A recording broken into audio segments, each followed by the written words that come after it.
За сайн байцгаана уу цэцэгчтэй намайг Эрдэнэ цэцэг гэдэг. Facebook нэр маань Инга.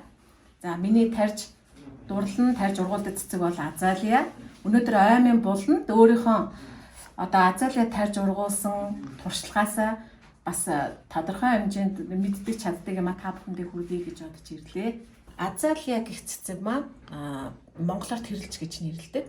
За Азалия бол маш олон төрөл гоё өнгөнүүд байдаг. За хамгийн нэгдүгээр арчилгааны талаар гэдэг юм бол за ингээ худалдаанаас гоё худалдаж аваад эсвэл одоо танд ингээд ийм гоё битүү бундуутай Азалия авчирж өглөө гэж бодъё бэлгэнд. Ер нь ихэвчлэн хүмүүс бэлгэнд өгдгөлдөө гоё ийм тансаг үзүүр бүртэй Азалины нэг онцлог ингээ үзүүр бүртэй бундуутай үзүүр бүрээсээ цэцгэлдэг учраас бүр битүү цэцгэлдэг учраас хүмүүс маш их цэцгэл одоо бэлгэнд өгдөг ихэвчлэн. За тэгэнгүүт нөгөө гоё бундуутай ирсэн цэцгээ яаж арчилгаа мэдэхгүйгээс одоо өхүүлчдэг ч юм уу хатаачдаг тэгэнгүүтээ надад одоо цэцэг ургадгүй юм байна. Эсвэл Азалия маш хэцүү цэцэг ч юм уу. За эсвэл одоо урдаас ирсэн цэцэг эсвэл гаднаас ирсэн цэцэг амьдрах чадваргүй зүгээр л одоо хэдхэн хоногийн настай байдаг ч юм уу тийм янз бүрийн сөрөг ойлголтуудтай тулгардаг л да. За тэгэхээр хамгийн нэгдүгээр за яг одоо ийм гоё цэцэг ирлээ гэж бодъё. Яг ингээ гоё бундуутай. За тэгээд ингээд ирлээ гэж бодоход нэгдүгээр ерөөсөө л ингээ гоё чам байх гал маш том саунд хийчдэг. Нилийн том саунд. Одоо нэг энэ цэцэг одоо нэг өөрөө нэг ийм үндэстэй байлаа. Яг ийм хөрсдөг ирлээхэд ийм том саунд хийчдэг ч юм уу нэг мөсөн одоо том модлог ургамал юм чинь том саунд хийчихвэл амар юм байна гэж тийм нэг буруу ойлголт өгдөг. Ерөөсөө хүн гутал өмсөхөд хүүхдэд ингээд том гутал өмсөвчүүл ямар хэлээ те хөвөл нь холих нь ерөөсөө хүн таарсан гуталтай байдаг шиг цэцэг ч гэсэн ерөөсөө таарсан савтай байх хэрэгтэй. За ингээд энийг би ойлгомжтой харуулах үүднээс за ингээд ийм савтай байлаа гэж бодъё. Та гэртээ авчираад ингээд шин навч нахиа гараад одоо ийм ногоон навч гартал ерөөсөө цэцгээ нэг байранд нь хөдөлгөөнгүй тайван орчинд яг өөрийнх нь ингээд үндэс хөрстэй хэсэг байлгана. За тэгээд хортон шавжнаас хамгаалах үүднээс одоо ингээд өнгөн хэсэг дээр нь ийм цэцгэндээ халгүй ийм хор цацаад өчгөд гэмгүй байдаг. Яг тэгвэл тасалгааны цэцэг эрүүл байх хэрэгтэй. Услахаа хийцнээс янз бүрийн одоо зарим хүмүүс жоохон шавж жижиг бичил бит гараад ирэхийг гэх айцтэй нөгөө тийм хорхоо шавжны айцтай хүмүүс байдаг байхгүй юу? Тэгэхээр ингээ өнгөн хэсэгт нь ингээ хор цацаад өчгөд гэмгүй. За тэгээ гоёмоор ойл ингээ гадуур нь ийм одоо ваарныхаа дотор ингээ тавьчих болно. Таарсан хөөрхөн ваар. За ингээд удлаа цэцэг чинь тэгээд юу хоёрдугаар гэх юм бол байршил. Нэгдүгээр цав юм байна те. За хоёрдугаар байршил. Байршил ерөөсөө хурц бүр ингээд манай Монголын нар арай өөр идэг. Та нар анзаардаг бол гадаадд энэ цэцэгнүүд чинь гадаадд ингээд ийм хүлэмжийн гоё ийм маш их ийм чиглэг орчин амьдрт байж байгаа байхгүй юу? Эренгүүтээ манай Монголын нөхцөл чинь өөрөө хуурай эрсдэс уур амьсгалтай. За тэгээд нар нь бүр ингээ ихц ингээд амар шардаг шүү дээ манай нар чинь. Тэгэхээр тийм хурц нар нь хуурай агаарт маш их стрессддэг. Тэгэхээр тэнд ерөөсөө ямар орчинд байсан тэр орчныг нь л хар ухаанаар бодоход бүрдүүлж өгнө л гэсэн үг. Тэгэхээр хурц нарнаас хамгаалж ихэвчлэн манад бол зүүн цонх, хойшоо харсан цонх айгүй тохиромжтой байдаг. За хэрэг баруун тишээ харсан бол баруун цонхны булан руу өвөлдөө бол урагшаа гарсан цонх баруун тишээ харсан цонх байж болно. Зуны нөхцөлд бол баруун тишээгээ болон урагшаа харсан цонхонд үнэхээр тохиромжгүй. Шууд л юусан хатаад айгүй хэцүү. За ийм байршил нь бол юм бэ. За үнэхээр та ингээд дуурлаад урагшаа харсан цонхтой ч гэсэн баруун тишээ харсан цонхтой ч гэсэн манайх бол бүгд баруун тишээ харсан цонхтой. Анх намайг цэцэг Азалия авах гэж үгүй ээ ингээ танад өстө зоохгүй гэд цэцэгчд хэлдэг байсан. Танах бүгдээрээ баруун тишээ харсан цонхтой. Айгүй халуун Азалия өстө дургу гэж. Гэхдээ би олцтой чадлаараа л орчныг бүрдүүлж өгдөг. Баруун тишээ харсан цонхтой байсан ч гэсэн ерөнхийдөө ингээ буландуус хийгээд зуны цагт нааш нь ингээ цонхноосоо буулгаад нааш нь ингээ 50 рүүд тавиад тэгээ хөшгөө ингээ чүүлээ ингээ татчихдаг штэ жоох ингээ гоё сарнаад гэрлэн сарничдаг. За тэгээд хажууд нь чийшүүлэгчтэй ингээ байхад бол асуудалгүй. Юу н урагшаа харсан цонхонд штэ. За зуны цагт бол 100 хавар намрын уйлалд бол тэгж хамгаалж болно. Өвөл бол зүгээр л цохон дээрээ тавихад үнэхээр гоё таарна. Цаанаасаа жоохон жиндэж ирдэг болохоор. За байршлын хувьд бол тийм ээ. За 3 дугаарт бас нэг асуудал. Услахаа. За услахаа гэхээр ингээд яагаад би ингээд жижиг савтанд байлгаарэ гэдэг байгаа вэ гэхээр манайхан нэг үрсэн услах гэдэг байхгүй юу? Шууд ингээд айгүй хөрс хийчээд бүр ингээд сал хитлэнгээд бүр ингээд услаалах юм бол тэр чинь за ингээд өөрийн үндэс энэ байлаа гэж бодоход ийм том савнд ингээд хараараа 5 см орчим ингээд диаметртэй яхад ямар ах нь айгүй том болоо явчихна. 5 см гэхэд хаашаа 5 см чи ийм том болоо явчихна. Тэгээ маш их ингээд хөрс хийчээ тэрийг ингээд үнэхээр мэдрэмжтэй л услахгүй бол сал хитл услаад ивэл ялзрал явагдана. Тэнгүүд адилхан азалья навч ингээ хатаад эхэлдэг. Шууд ингээ тэнгүүд ус тухтаад хатаад ингэж ойлгоод ахаад усыг иддэг байхгүй. Тийм болохоор дасан цогцоод энэ азалья гэдэг цэцэг маань шин ийм залуу навч нь ийм цайвар ногоон байдаг. Ингэж гарч иртэл хэсэг ерөөсөө 50 орчинд ингэж байх хэрэгтэй. Гэртээ нэг осондоо тасгана гэсэн үг. За ингээд тэр тасалтын тухай ярьлаа тий. За 3 дахь гэх юм бол шүршнэ гэж яриад байдаг. Дандаа ингэж их усалчаад ахаад ингэ шүршээд ивэл бас асуудал үүснэ. Яагаад гэвэл их хитрхи ерөөсөө юм аливаа юм хитрхээрэл дэмий болдог шүү дээ. Хит их услах өөрөө бас асуудалтай. Яагаад гэвэл азаль ич ингээд нарийнхан хүний өсний ширхэг шиг тийм бүр ингээд шамбарсан тийм үндэстэй байдаг болохоор үндэс нь маш эмзэг цэцэг байхгүй. Тэгэхээр бас ус ихтэй бас үндэс ялзрал явагдах магадлалтай. Өвлийн цагт бол услахыг жоохон багтар хийн. Шүршиг гэхээс илүү ерөнхий орчныг одоо сэрүүн нэг температуртай тэгэхээр мэдээж ингээд яг тэрийг дандаа ингээд бариад авах боломжгүй л дээ. Гэтэл ерөнхийдөө сэрүүхэн тэгээд орчин чийгшилтэй байх ёстой л байна л гэж ойлго. Хажууд нь савтаа ус тавьдаг ч юм уу. За ингээд давхар ингээд яг ийшээ орохгүйгээр ийм суур том тавганд тэр тавганд нь ус хийж идэх ч юм уу те. Орчны чийгшилд анхаарах хэрэгтэй. За хөрс хатсан үед шүршүрт оруулж болно. 1-2 удаа. Тэрээс өдөр болгоо ингээд өглөө арайгүй шүршээд иж болохгүй шүү. За бас нэг анхаарах юм. За ингээд муудаад ирсэн цэцгийг ингээд түүгээд ингээд авч энэ угаасаа ингээд суларцсан байдаг. За ингээд суларцсан цэцэг бол өөрөө ингээд гарын айсаар унаа. За ингээд татхад ингээд зарим нь ингээд чаргууцалтаад ингээд авагдахгүй. Ингээд өөрөө үдсэн. Ингээд суларцсан юм бол өөрөө л гарын айсаар унаад өгнө. Тийм бол тэрийг аваад хайчих. Авагдахгүй одоо энэ чинь ингээд авагдахгүй ингээд ийм бол ингээд байж иг. Тэгээд ингээд хатсан муудсан цэцгнүүдээ за энэ бол ингээд шууд өөр ингээд унж ийн те. Ингээд авчихна. За ингээд хатсан муудсан цэцгнүүдээ аваад за шүрших юм бол гар шүршигч ингээд нэг өсчингүүд байдгийг нэг сак гэдэг нэг шүршигч байдаг да. Тэрүүгээр оройдоо наргүй эсвэл өглөө наргүй доороос нь ингээд шүршин. Иймэрхүү байрлалд бариад доороос нь ингээд шүршүүрээр ингээд шүршиж болно. За өөрөө өглөө оройдоо наргүй ингээд начны доороос ингээд ингээд өглөө оройдоо ингээд шүршиж болно. Цэцэг рүү шүршихгүй.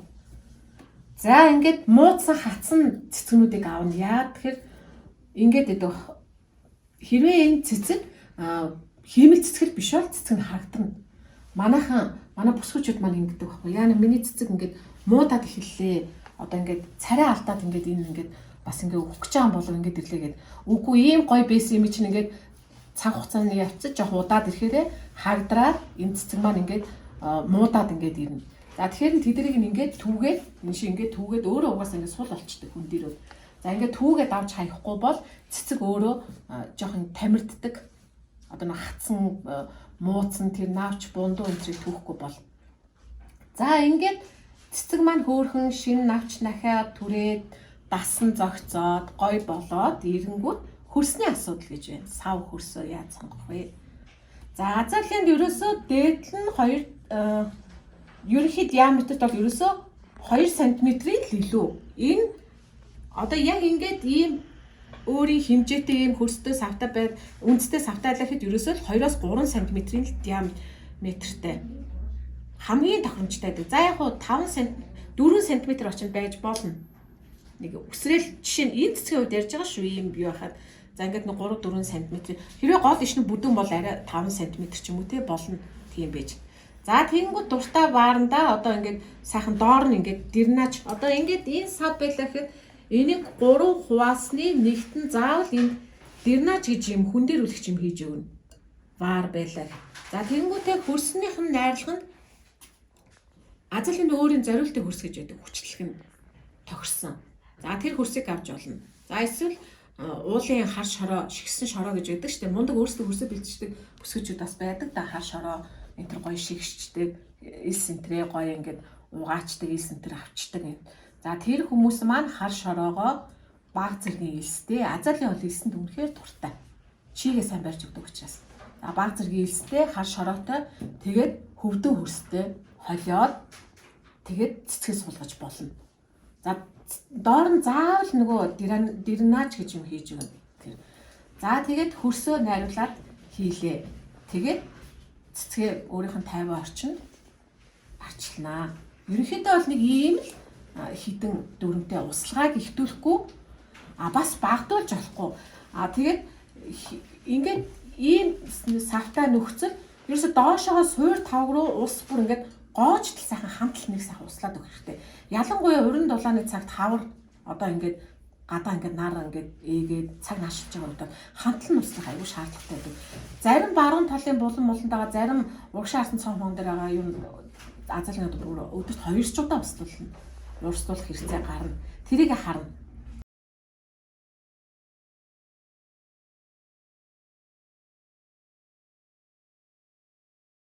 Шинхэн азалыны тухай ярьсан тийм ээ. Гой дасах. За тэгээд одоо бол ингээд жоохон стрессдсэн одоо хөрс хатаасан ч юм уу, ихтүүлсэн ч юм уу, магадгүй дааруулсан ч юм уу янз бүрийн шалтгаан байгаа. Усалчаад сэрүүхэн өдөр цонх онгорхоо цонхны доор ингээд байх юм бол бас азалын маш амархан хатгаа авдаг. Тэрийг аюулсан анхаарах хэрэгтэй. Хизээч усалчаад юм уу шүшүүрт оруулчаад онгорхоо цонхны доор тавьж болохгүй сэрүүхэн өдөр. Үнэхээр халуун дулаан гой өдрөд юу юм гэхээс биш. За гих мэтчлэн эсвэл одоо олон дахин зөөх те энэ өрөөнд ингээд сэрүүхэн юм шиг санагдангууд энд яснаа үгүй юм шиг тэгэнгүүт одоо нөгөө өрөөлөө бас ингээд зөөх одоо эсвэл энэчнээс тийшээ ч юм уу ингээд олон дахин ийш тийшээ зөөхөд цэцэх маш их стресстэй. За гих мэтчлэн маш олон шалтгаан байгаа. За эндээс харахад бол магадгүй ус багтснаас болсон юм шиг магадaltaй байна. Яа тэгвэл бундуунууд шин бундуунууд нь бүгдээр ингээ хатцсан байгаа байхгүй юу? Дэлгэрж амжилахгүйгээр ирээд одоо ингээд цэцэг нь ингээд гой дэлгэрж амжилахгүйгээр ингээ хатчдаг штэ бундуу. Одоо энэ харагдчихэв. Тэгэхээр энэ услахааны горим алд энэ услага багтснаас болсон байна. За тэгэнгүүт энэ цэцгээ ингээд одоо энэ дээр аягүй хог тавьж болоо. Ингээд сэгсэн. Азал ингээд сэгсрэхэд сул начууд нь өөрсдөө бүгдээр унана. Сайхан сэгсрээд эхлээд бүх энэ хатсан бундуу мундаг ерөөсөө бүгдийг авч чана. Яа тэгвэл цэцэг ингээд бундуу руугаа айгүй хүч өгдөг учраас айгүй тамирддаг. Тэгэхээр эхлээд энэ хатсан бундуу бүгднийг түүж хаяад маш сайхан цэвэрлэнэ. За тэгээд маш сайхан цэвэрлчээд шүршүүрт авчаад ташуу харуулаад энэ хөрсөн дээр ингээ гялгаруу тавьчихна. Ийшээгээ ус оруулахын тулд энийг ингээ юучгүй өстой сайхан хүтэн бүлээн одоо бүлбэр гэж ярьдаг да бүлбэр шүшүүрээр сайхан ингээ өстой юучгүй шүршин. Бүх ингээ дээрээ наавч хаяад сул начууд мунгаа. За юучгүй сайхан шүршчээд гялгар утаар ингээд одоо хүлэмж үүсгэх гэсэн үг л дээ. Нэг ясандаа миний хүлэмж шиг л орчин өөрт нэг үүсгэж өгсөн. Ингээ бүр наалцсан биш нэг жоохон бөмбөлгөд ингээ нэг гялгарууд ингээ бөмбөлгөд уяад энийгээр ингээ боогоод тэрнлүүгээ өглөө орой сайхан шүршиж өгнө. За тэгээд байнга шүршиж явахдаа энэ хөрсийг ингэж битүүлэхгүй. Шууд ингэж гялгарууд оглохгүй. Зөвхөн энийгээр энэ багалзуураар ингээд. Тэгээд тэрийгээ ингээ өдөртөө ингээ онгоолгоод сайхан шүршчээд ингээд цонхны бууланд хит нартай биш. Цонхны бууланд. Гэхдээ гэрэл дутвал бас дурггүй. Нэг алдаа бас хэлээд өгье. Азал яг ингээд хурц наран дурггүй хүүт айгу тийм сэрүүн бүр ингээд айгу хүүтэнд дуртай гэж ойлгоод байна. Азал айгу гэрэлсэг цэцэг шүү. Маш гоё гэрэлт дуртай. Энэ нэмэлт юм одоо иймэрхүү гэрэлт гоё юм туссан гэрэлтүүлэг байж болно. Эсвэл цонхны булан тавьж болно. Гэрэлт үнэхээр дуртай. Гэрэлгүй орчинд хизээ цэцгэлэхгүй. За тэгэхээр цонхны буланд тэр үедээ гялгар утаар ингэж вакуум хиймэл орчин үсгээд одоо болж игэл азалын бордоо, миракл бордоо аваад тэгээд сайхан шүршээд авах хэрэгтэй. Цэцэлүүлдэг биш. Одоо навчлуулдаг бордоотой усаар. Тэгээ заримдаа тэгж шүршээд, заримдаа сайхан цэвэр усаар шүршээд, тэгж шүршэхдээ бас нэг анзаарах юм нь хөрсийг бүр ингэ шалбаас нойтон байлгаж болохгүй. Сайхан ерөнхийдөө ингээд хөнгөн чихтэй тэгээд энийг сайхан чиглээд өгöd гэнэ гэсэн. За тэгжээд нэг анзаарах, тэгээд шин нахаа гарах нь уу, шин нахаа нэмэгдэх нь үү гэдгийг маш сайн анзаарна. Одоо энэ залуу нахаа ерөөсөө өөрчлөлт өгөөгүй ийм хөрхэн чанга байна гэдэг чинь энэ цэцэг бол асуудалгүй цаашаа гоё арчлахад ургана гэсэн үг. Хэрвээ энэ залуу шинэ навч нахаанууд бүгдээрээ хатаагаад ирээчүүл бас осолтой. Бидний хамгийн сайн анзаарах юм энэ залуу навчнууд үүдэн шүү азалын дээр. Тэгэл хөөрхөн шинэ залуу нахаанууд үүсээд ингээд ирэхээр нь гялгар утаа аваад сайхан тэгээд услахаа таруулаад сайхан ийм нөгөө гар шүршигчээрээ гоё шүршээ. Тэгэл болно. Хэрвээ тийм вакуум үүсгэхэд хэцүү байвал сайхан ууггүй өглөө оройдоо бас шүршиж болно. Цонхны буланд тавиад. Өшөө бас нэг юм хэлэхэд азал яг үнэхэрийн хэцүү цэцэг ч юм уу эсвэл одоо би цэцэг ургуулж чаддгүй хүн юм байна. Одоо надад ингээд цэцэг өгчт юм байна. Надад цэцэг үхээд идэм бэ гэх мэтийн асуудал байдаг л да. Хизээч тийм байхгүй. Мэдээж одоо цэцэг ургадгүй хүн гэж юу байх вэ? Мэдхгүй чадахгүйгасаа л болж юм uuсан шүү дээ. Тэгэхээр шууд хэлэх одоо бас нэг юм ерөөсөө мяг сонсоход нэг үз. Азалын аваад үз. Бид нар ямар их те үнэтэй хаус авах гэж байгаа биш, үнэтэй одоо бүр том бизнесийн төсөл эхлүүлээ зээл аваад бизнес хийх гэж байгаа, эрсдэл үрэх гэж байгаа хүмүүс биш. Нэг сайхан цэцэг аваад өөрөө ноцолтол үз. Тэгээ амжилтгүй болж болно. Би бол бас нэлийн хэдэн азалаа цааш нь харуулж лээсэн. Тэгээд санаа зовлт байхгүй тэгээд сурна шүү дээ. Бид нар чинь алтан дээрээ суралцдаг. Ерөөсөө мяг сонсохоор нэг үз аваад сайхан арчлаад үз. Болохгүй яж гал болно. За яа цэцэг ургадгүй хүн гэж байхгүй. Цэцэг алив эми чинь оролдлохоор л болдог. Тэгэхээр оролдоод үз, арчлаад үз гэж хэлмээрээ. За тэгээд цэцэгчдтэй амжилт хүсье. Баярлалаа.